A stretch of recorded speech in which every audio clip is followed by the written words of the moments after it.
good. What about telling me about just one of your favourite books? What about its title and its author? It's called The Valley of Adventure, and it's written by Enid Blyton. And what kind of a book's that? It's an adventure book. Oh, an adventure book, Valley of Adventure, I suppose it would be. And can you tell me a bit about it? Can you tell me about the people who are in it and what it's about? There are 4 children called Philip, Dinah, Lucy Ann and Jack, and they get on a plane, but they're meant to be getting on their friend's plane, but they get the wrong one.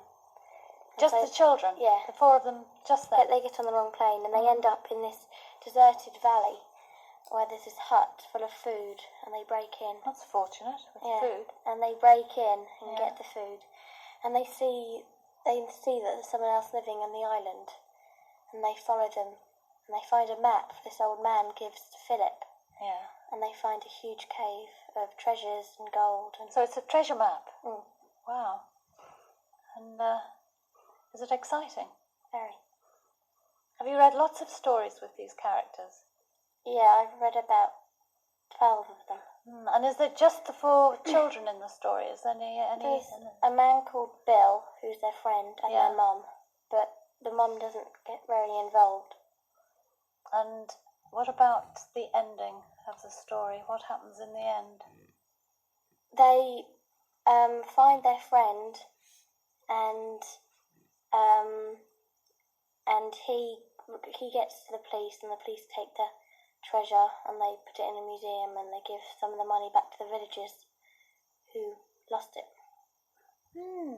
That sounds very good. What about if you met someone who didn't know Enid Blyton stories and wondered about that story? Would you recommend it? What's your opinion of the story? Why did you like it? I liked it because it was really exciting and it kept you on the edge of your seat. Page after page? Yeah. All right. Any other reason why you liked it? It was funny. Which bits are funny in the story?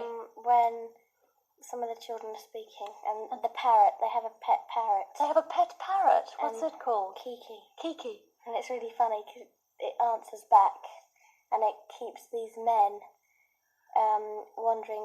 The parrot keeps talking, and the men don't know he's talking, so they get scared and run away. They don't know it's a parrot. No. It sounds great. It sounds really good.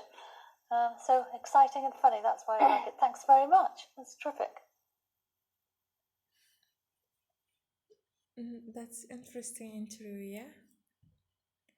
Okay. Then we will try to answer these questions. Where did the girls find the money? How big are the pieces? Are they being allowed to keep it? Is it easy to stick the notes together? How do they do it? How long have they been doing it? How much money is there? And then we will compare our story with yours.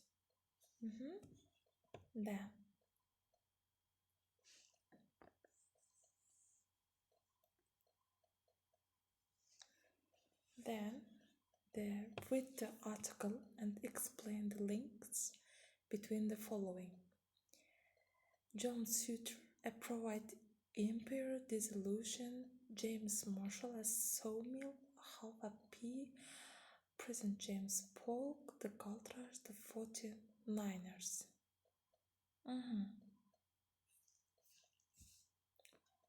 Let's start.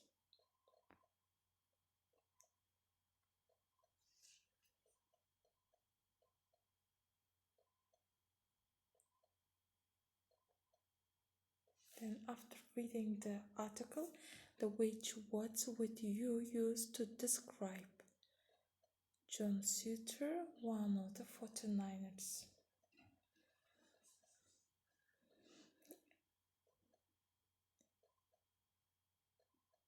For example, maybe John Suter,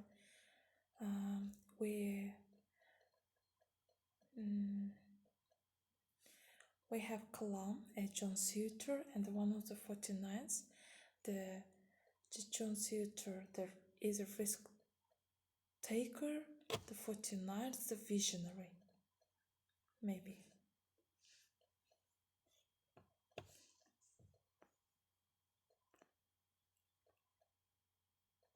Then they listen to and read the article again. Then put lines of summary in the correct order.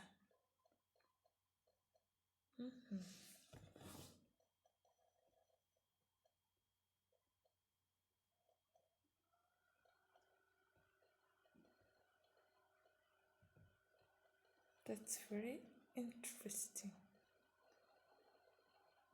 3. Money. Tape script 11. Gold fever.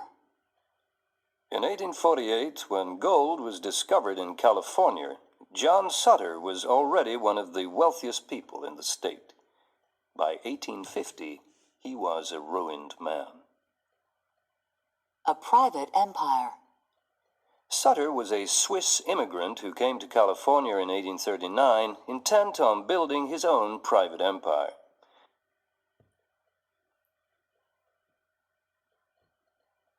Three. Money. Tape script 11. Gold fever.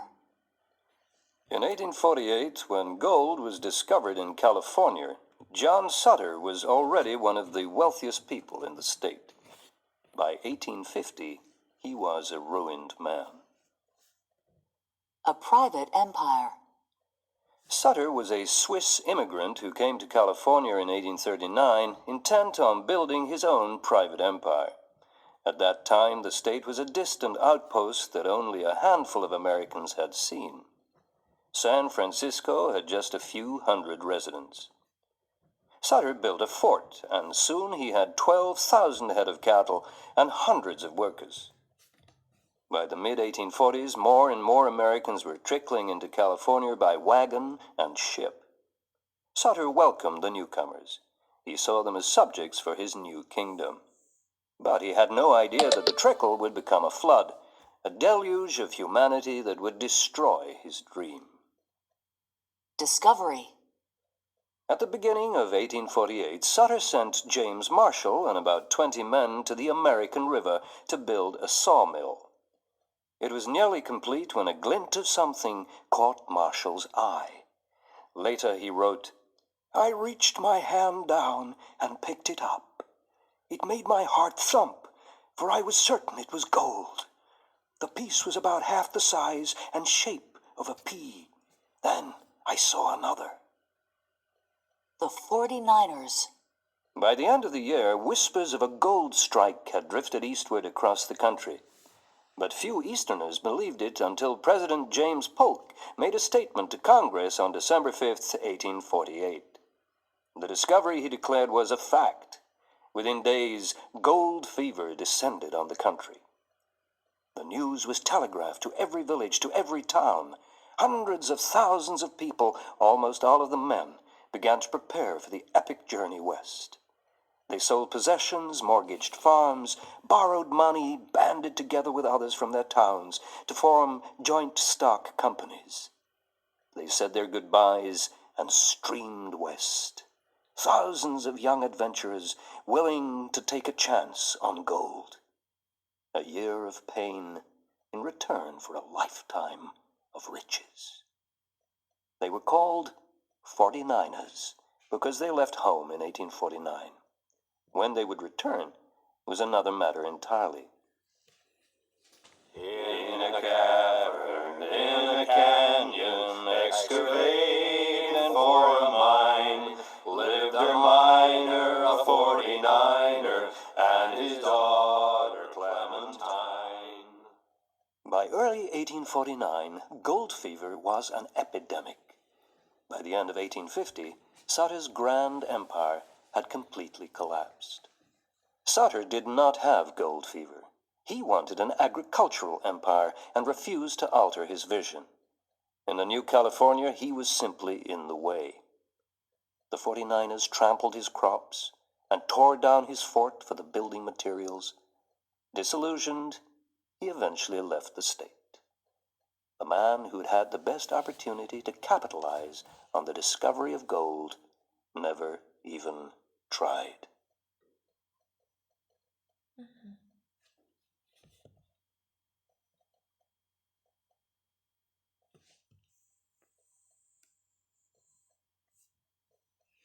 I will wait your answers on your web. Is it clear, I think? And then this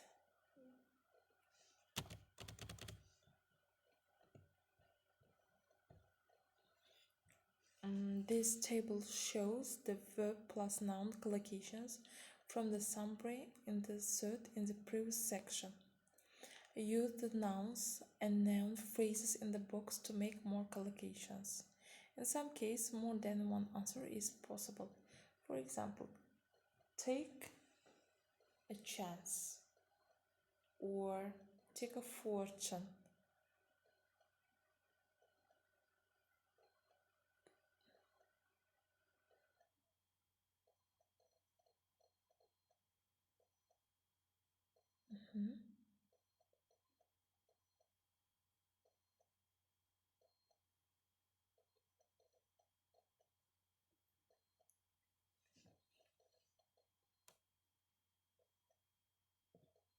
Is it clear?